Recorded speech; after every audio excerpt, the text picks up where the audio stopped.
તો ગાઈસ અત્યારે અમે બ્લોગ ચાલુ કર્યો છે રાતના, કેમ કે કાલે સોયાબેન ને ઉમાનંદી જઈ રહ્યા છે ઘરે.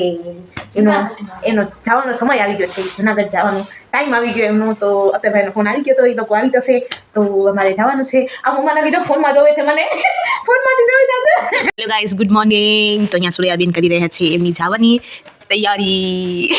તો સોયાબેન કેવું લાગે છે તમને? કેવું લાગે છે? જવું નથી ઘરે તમારે? ઈ છે. તો ગાઈસ અહીંયા બધી તૈયારી કરી રહ્યા છે સોયાબેન. તો તૈયારી કરી લે, પછી તમને નિરાતે મળશું. સો હેલો ગાઈસ, ઉમાનંદી થઈ ગયો છે અહીંયા થોડુંક રેડી. હજી એ જમસૂટ પહેર્યું છે તો હું તમને દેખાડું કે જમસૂટ કેવો લાગે છે. ખાલી ઓલા બે બટન બાકી છે ઢીલા કરવાના, ખાલી એમને ટ્રાય કરાવું છું. ત્યારે એને આવી છે ફૂલ પોઢાણી. હવે જોવાનો ટાઈમ થઈ ગયો જોવે છે. નીંદર આવે મારી પાસે? નીંદર આવે છે? સો ગાઈસ, એનો જવાનો સમય આવી ગયો છે તો એ લોકો જઈ રહ્યા છે ઘરે. હવે અમારું ઘર પાછું સૂનું થઈ જશે અને હું એકલી આવી જઈશ.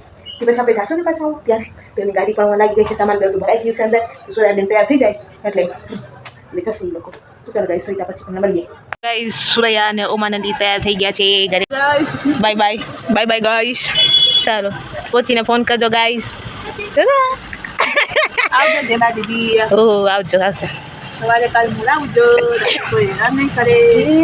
અમારો અલાર્મ જાય છે ઉઠાડવા વાળો. ટાટા. ઓ આવજો, ફોન કરજો, પહોંચી જજો.